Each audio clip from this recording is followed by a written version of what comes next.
Hello and welcome to another episode of the award-winning, are we allowed to say that, Gyles? Something Rhymes with Purple. We're still so pleased. We're overwhelmed, aren't we?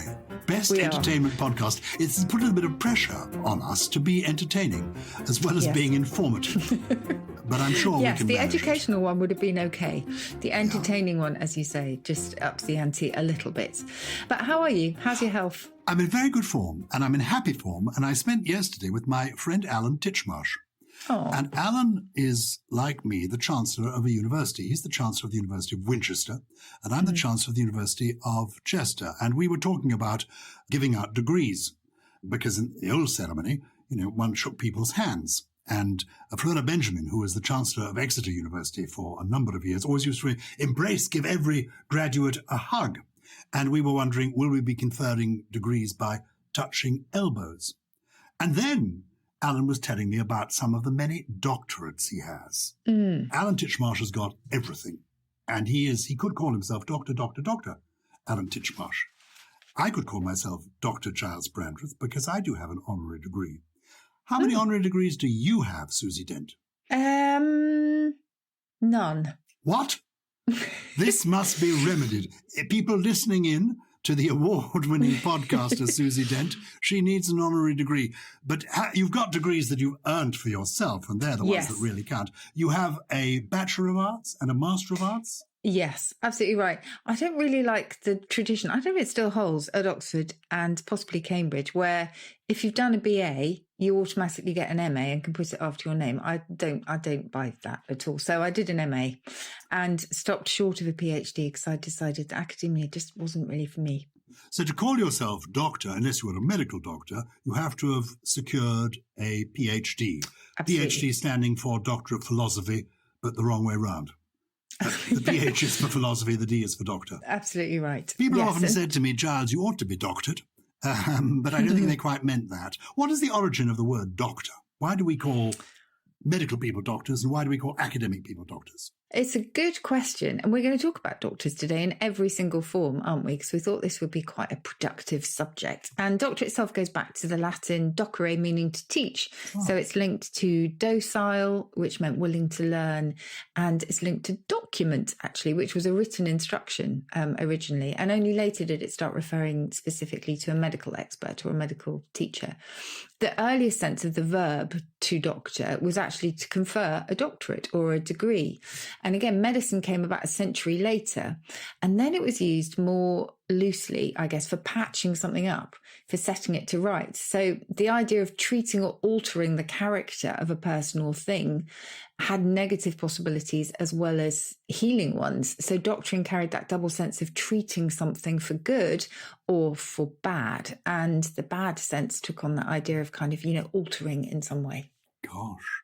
So a docile pupil is a pupil willing to learn. Yeah. So we all ought to be more docile. We should, in that original sense. The Old English word for a medical doctor actually was a leech. And that's nothing to do with the blood-sucking worm, by the way, even though they were obviously really popular for bloodletting, etc. But it was another sense of the word meaning a healer. Gosh. So a bone leech would be an osteopath.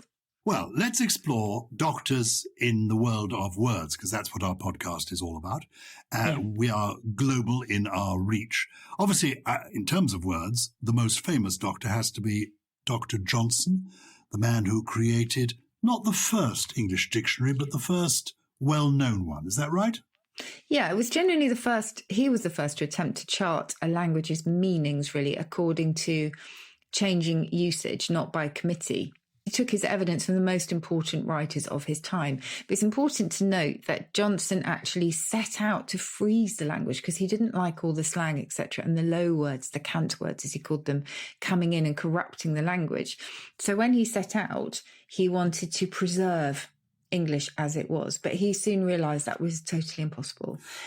He'd always be chasing the sun. Why was he called Dr. Johnson? Because as I recall, I've been to his birthplace in Lichfield, and I remember that he came to London on a long walk with his boyhood friend, David Garrick, the great actor of the same 18th century period, and they came up to London. And I don't recall that he'd been to university. How would he have been a doctor? He did go to university, but he left because he didn't have enough money. And actually, money really, or the lack of it, really dogged Johnson throughout his life. He called lexicographers harmless drudges, as you know, and he was very prone to the black dogs of depression.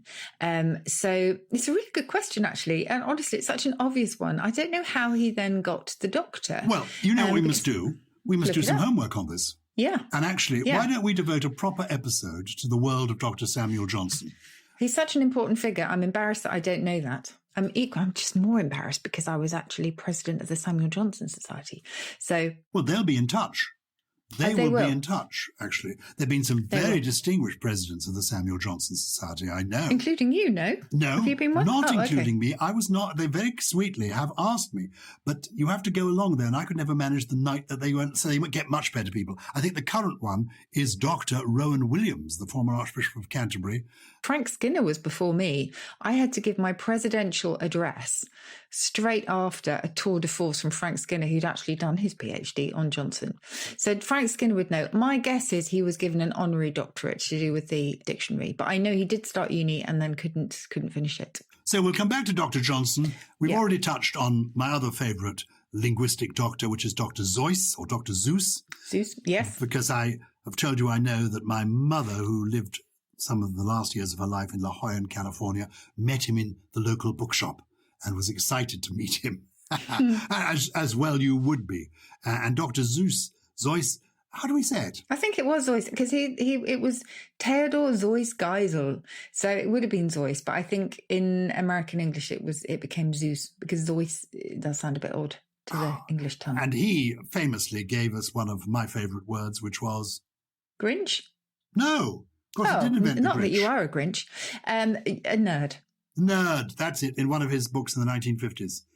You just did that funny thing that I have to say Nick Hewitt on Countdown does quite a lot, which is when you said, and of course he gave me one of my favourite words. What was it? And Nick will say, I will never forget the story of... Who was it? He does that a lot.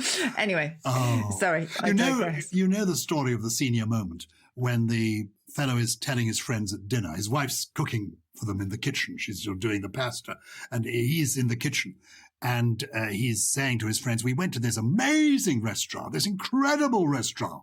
It was the first restaurant we had been to after lockdown. The food was sensational. The pasta there was impeccable. The wine flowed. It was, and the friends are saying, okay, well, we can get the idea. Where is it? What's it called? What's it called, this restaurant? And he said, what's it called? What's it called? It's my favorite restaurant. What is it called? What is it called? He said, picture a flower with a long stem and usually red, lovely fragrance. Help me there, help me. What with a long, with spikes, sharp spikes on it? What would the flower be? Rose and crown? Rose.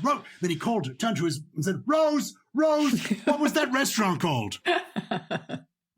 Okay, let's get back to doctors, fictional doctors. And they've given us words, haven't they? Doctor Who has given us words. The TARDIS, was that invented by the creators of Doctor Who? So if you look in the OED, you will find two coinages, two neologisms really, courtesy of Doctor Who. And one is Dalek. Obviously, now Dalek for ages and ages, it was thought that it was Terry Nation who created the Daleks, and I think it was Raymond Cusick who designed them, and they were introduced in the second story of the series. He claimed that he took the name from the range, this is why I loved it, the range of entries Dal, D-A-L, to Lek, to L-E-K on the spine of a volume of an encyclopedia. And he gave this, and I thought, that's brilliant. I love that. But then he later said, no, it was just an invented story. So we don't know the real reason. Daleks, do you remember I Will Exterminate? They terrified me. I used to watch them from behind the sofa. Exterminate. Yes. They couldn't climb stairs, could they? But they just, I just loved their pepper pot shape. And then they started talking and I was just, anyway. And TARDIS is an acronym for time and relative dimension or dimensions in space. But now it's used metaphorically, isn't it? So it's used for something with a much larger capacity than it seems to have on the outside. I recall that the Doctor claimed to be able to speak 5 billion languages. Since I'm sure there can't be more that we know of than about How many languages are there that we know of in the world? Actually, that's a good question. A few hundred? I'm looking it up. Yeah, do look that one Here, up. again, hear my keyboard now. So the Doctor claims to speak 5 billion languages. 6,500. 6,500 languages on Earth. This boastful Doctor Who claims to know 5 billion. How ridiculous can you get? And if he knows so many languages, why is he always talking in English? That's what I want to know. Who's your favourite Doctor? We have to answer this. It's like, who's your favourite James Bond? Indeed. Who's your Who? You know my favourite James Bond is Roger Moore. I know. I have to say, men of your generation always go for Roger Moore. Thank you. Dad. Because we aspire to be like him. Timothy Dalton for me, I think, or Sean. Now, how many of the Doctor Who's can you mention?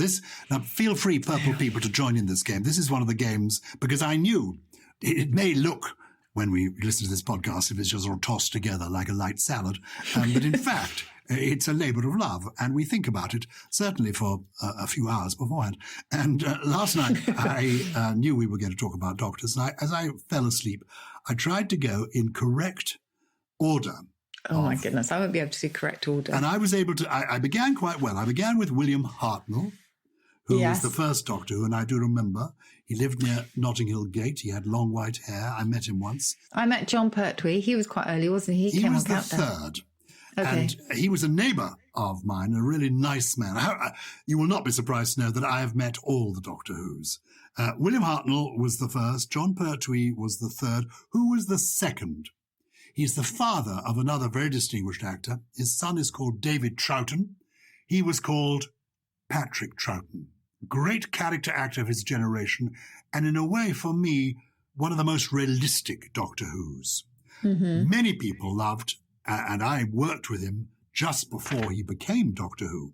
I employed this next man, Tom Baker. Yes. The one that people can remember most about because he's so distinctive and quirky. He is quirky as a human being. In the 1970s, I was the artistic director of the Oxford Theatre Festival. We put on a production of The Trials of Oscar Wilde, and we were looking for someone to play Oscar Wilde. And we ended up with Tom Baker. He hadn't yet been Doctor Who. I think he had been playing Rasputin, and he was rather Rasputin-like. He was quite terrifying. Yeah. I know some of our regular listeners are aware of this character called Gully, who helps operate the technical side of our podcast. Well, Gully looks now a little bit like Rasputin. He's grown this enormously long beard and is a little bit wild, Gully, like Tom Baker was. He turned up. I'd never known anyone do this before. He turned up. We were in Oxford. He had nothing with him but a toothbrush. That's all he travelled with, a toothbrush. He borrowed a bed. He borrowed toothpaste. All he had was his own toothbrush. But he was a genius as Doctor Who. Who came next? Yes, he was good. I'll tell you the ones that I can remember. Yes. Because I won't get the order. Peter Capaldi, of course, because I love him in the thick of it. I can remember David Tennant. Yes, the last but three. Great. Mm-hmm. Peter Davison. Yes, he came immediately after Tom Baker. There was another Baker, Colin Baker. And Colin Baker of course, went on to do and still does audio adventures of Doctor Who. And I know how popular Doctor Who is because I once played a villain in one of these audio versions of Doctor Who, and I went to a convention. And because I had this little part as a villain on a Doctor Who audio, people were queuing around the block to get one's autograph. Doctor Who is huge. So Colin Baker, who followed Colin Baker? A very amusing character. Sylvester McCoy? Sylvester McCoy. I thought for a moment you were going to say Tweety Pie. Sylvester McCoy, a delightful man. Paul McGann. Do you remember him? Oh, the McGanns are lovely. Yeah, they're great. Mm-hmm. Oh, I've just remembered another one. Matt Smith. Matt Smith. You've got still two to come. We've had William Hartnell, Patrick Troughton, John Pertwee, Tom Baker, Peter Davison, Colin Baker, Sylvester McCoy, Paul McGann, Christopher Eccleston. Then David Tennant, then Matt Smith, then Peter Capaldi, and finally... Oh, Jodie Whittaker. She's amazing too. Bringing in a female Doctor Who can take us on to our next most famous Doctor, a literary Doctor invented by a woman. Who am I thinking of? Frankenstein. No, not Dr. Frankenstein. Yes. Are you thinking of... Yeah, you are. Okay. Because wasn't that written by Mary Shelley? It was written by Mary Shelley. And the thing about Frankenstein is everyone thinks Frankenstein was the creation rather than the doctor. Frankenstein has become this kind of typical name for a monster who terrorizes its originator and destroys it or him. But actually it was Victor Frankenstein who constructed the the monster and gave it life. We often get confused, don't we? Because with Dr. Jekyll and Mr. Hyde, which yes, is the terrifying one? Is it Dr. Jekyll or Mr. Hyde? Yes, isn't it Mr. Hyde? I think it is. But somehow, because of Dr. Frankenstein, you think that Dr. Jekyll, and also the name sounds a bit more sinister, doesn't it? There definitely is, yes. Dr. Jekyll and Mr. Hyde. That was created by, who's the author of Dr. Jekyll and Mr. Hyde? I'm having who created so many extraordinary characters. He created Treasure Island as well. Robert Louis Stevenson. Robert Louis Stevenson, of course. Actually, it's funny. I said I had a sort of complete brain freeze about that one. It's reassuring for the older listeners to find that even a young sprig like you can have a senior moment. Definitely. The character is based on a real man called William Brodie, who was a mild-mannered, respectable cabinet maker by day, but went around copying the keys of his clients and then returning at night and robbing them blind. Oh. And this gave Stevenson the idea of Dr. Jekyll and Mr. Hyde. And Dr. Dolittle, another of my favourite characters, you know, the one who talked with the animals, walked with the animals, played by Rex Harrison in the film. Yes, you're going to ask me who wrote that. I'm trying to remember myself who wrote the original Dr. Dolittle books. We're so well prepared. I do know who wrote the Dr. Dolittle musical. It was Leslie Brickus. And I know this because I was talking to Leslie Brickus about Rex Harrison, who is a bit of a hero of mine. A lot of people didn't like him as a person, and he certainly could be a difficult character. But he went on working to a great age, you know. Even when he was nearly blind, he would go on playing. He played Henry Higgins, revived it in his 70s. He played it first in My Fair Lady when he was in his 50s. But years later, he was virtually blind. Going around the stage, he couldn't really see where he was going, you know. He'd be going, damn, damn, damn, fuck, as he fell into the orchestra pit. Anyway, I met Rex Harrison at the time he was making Dr. Dolittle, and he told me he hated it, hated the animals. And I said to Leslie Brickus, is this true? And he said, yes. He hated the animals, but he was such a professional. If you look at the film of Dr. Dolittle, he appears to adore the animals. They're all over him. And he loathed every animal, the parrots particularly. But Dr. Dolittle is also based on a real person, a Scottish surgeon who was a doctor called John Hunter, who lived in a house in Earl's Court and kept zebras and buffaloes and jackals in his garden. Well, that's definitely something we should disapprove of. We do disapprove. So do you remember well, maybe we can come to this, but I seem to remember that your grandchildren are full of Doctor jokes. Oh, they are. Rest assured, they're waiting outside the room till I let them in, the grandchildren. Oh, brilliant. Oh, wouldn't that be amazing? They're going to give us, we'll have a feast of Doctor jokes. You thinking maybe we should take a quick break before then? Why not? Because I also want to come to the doctors that I spent some time with when I was writing my book about tribal language and the language of different professions and things. So I thought we could also look at that because, of course, paramedics included, they have a very dark sense of humour. We are exploring doctors today. And Gyles, before we move on, you're a bit of a hypochondriac like me, aren't you? Yes. Do you know, when I was last at the doctor, he said, hypochondria. You seem to have got that as well. I mean, I've got everything. Tell me about the origin of hypochondria. Well, I just find it quite interesting because it means in Greek, well, it's via late Latin from the Greek, and it means under the kind of sternum. And it was first used for a kind of form of melancholy that was thought to come from the liver and the spleen. So it's all to do with the humours in the body. And if you had hypochondria, you just thought, you suffered from the melancholy that was basically thought to live in your liver or your spleen. What I like about my hypochondria is that the way it goes away is by something else coming along.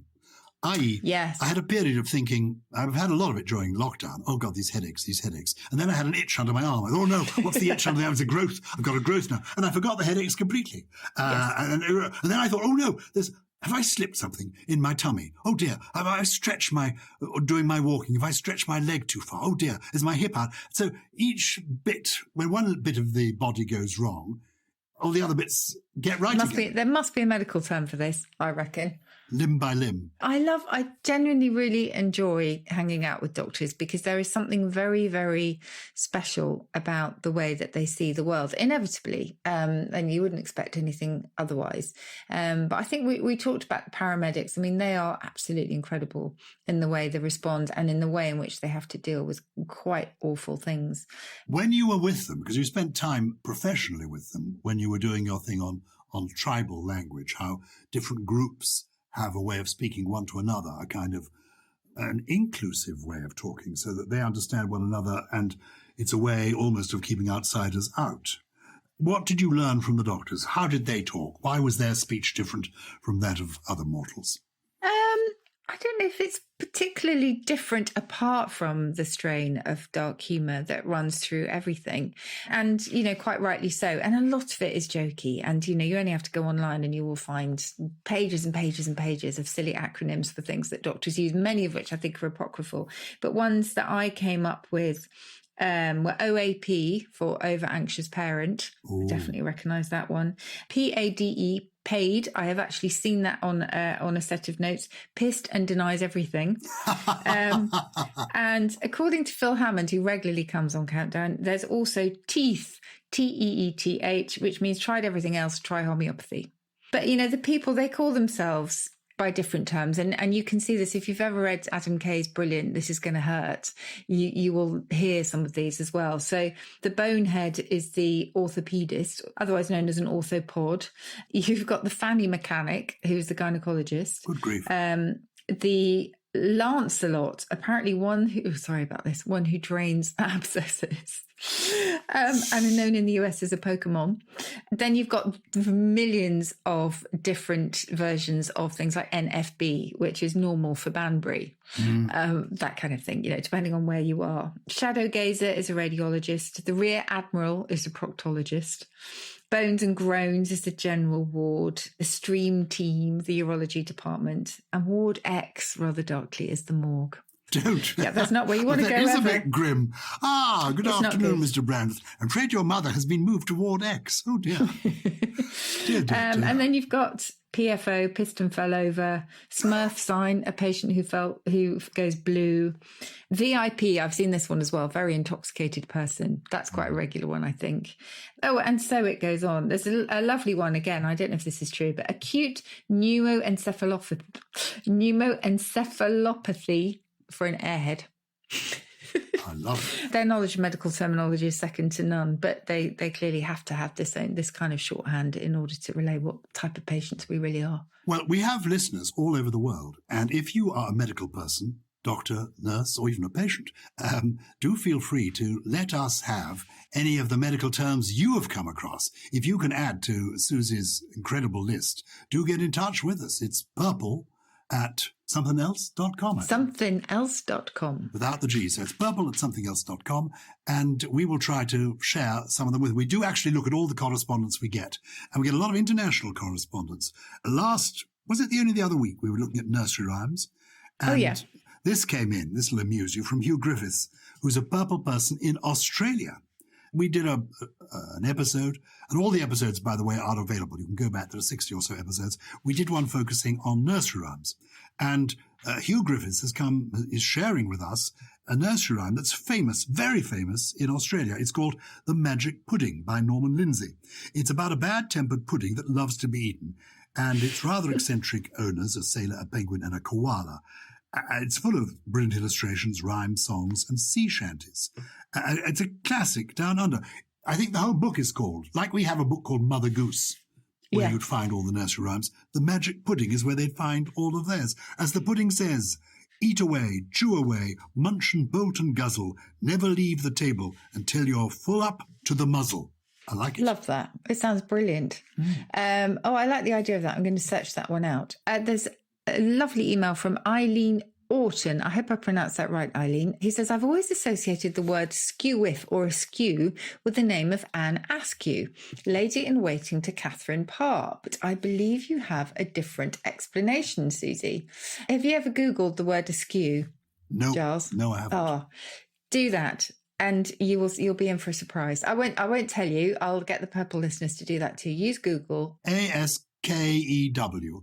Yeah. And something interesting happens. It's just cute and clever. Oh. Anyway, skew whiff. It is a combination of skew, which is from Old Norse and simply means at an angle, exactly as we would expect it to today, and a whiff, which means a puff of air. So skew whiff describes something that's been blown off course. And to take the whiff years ago meant to smoke. So you would take in tobacco, which is where we get the bad smell of whiff that we use today. There was a horrible quotation in the OED, which says the poisonous whiffs she sends from her toes and armpits. Not good. Anyway, so yes, skew whiff, something that has been blown askew. And that skew goes back to, as I say, to the Vikings, legacy of the Vikings. Well, you'll be able to do this one easily if you could do skew whiff so easily. Spick and span. Matt Reynolds has been in touch saying, I'm a cleaner by trade. Can you tell me the term spick and span? Where does it come from, please? Yes, we'll start with a span. So that span is a chip of fresh wood. That's what that means. And the spick bit, I think probably goes back to Dutch and Flemish. They have words like spick, spelde, nieuw. Terrible pronunciation, but they have spick in there, and spick is a riff on, so the spick in our expression, in our English expression, is a riff on that Dutch word, which basically means as new as a splinter from a freshly cut log. There's a wonderful postscript from Matt Reynolds, who has told us he's a cleaner by trade. When rallying the cleaners at the theatre where I work, I like to announce, once more onto the breach, dear friends. Excellent. Isn't that a brilliant? Excellent. Oh, and key workers. And cleaners everywhere just need to be applauded, really, because they've had to deal with a lot during lockdown. We salute the cleaners. Can we salute you, Susie Dent, as you give us your 3 words of the week? So I'm going to start with a nuncheon. I'm not sure if you're partial to a nuncheon. You might have one with your luncheon, and that is simply a drink taken at noon. Oh, I like that. A nuncheon. I like a little nuncheon. Probably an alcoholic drink, but doesn't have to be. Also, a really lovely older word for, I don't know if it's older actually, but it's an old English word for empathy. It was essentially fellow feel. All one word. That's lovely. He's got a lot of fellow feel, which is really cool. And then there is, if you want to make something purple, you can empurple it. So that's a verb from the 16th century. Also, when your face goes bright red, does it empurple? It becomes empurpled. 3 simple, rather effective words. I particularly like the notion of nuncheon. Doctor, I keep thinking I'm a pair of curtains. Pull yourself together. Yeah, that's a nice one. See how many of these you know. These have been contributed by my various grandchildren. They're going to feature in my new book, What's Black and White and Red All Over. So in the coming weeks, you'll get quite a few of these. A newspaper? Not just a newspaper. It could be so many things. It could also be an embarrassed penguin, couldn't it? Yes. Or a sunburnt zebra. Yeah. Yes. Anyway, Doctor, I think I'm a bell. Take these pills. Give me a ring? Yes, exactly. If it's not better, shortly give me a ring. Oh, that's very good. Doctor, I think I'm a bridge. What's come over you? Well, so far, 2 cars, a lorry, and a double-decker bus. Should we get over yourself? That's good. You can invent these. You're absolutely brilliant. Doctor, I keep thinking I'm a dustbin. That's a load of rubbish. That's it. Don't talk rubbish. Susie Dent, you were born for this. I'm going to give you just one more, and then it's time to go. Doctor, I think I'm a spoon. Nothing to do with rubbing? No, I have no idea. Doctor, I think I'm a spoon. Sit still and don't stir. Very good. That's our lot for this week. If you want to send in your favourite Doctor jokes, or if you want to raise the game and give us some of the words and language from the world of medicine, do feel free to get in touch. Purple at somethingelse.com. Okay. Something Rhymes with Purple is a Somethin Else production, produced by Lawrence Bassett, with additional production from Steve Ackerman, Harriet Wells, Grace Laker, and Rasputin. Yes, he's going to be played by Tom Baker in the film It's Gully.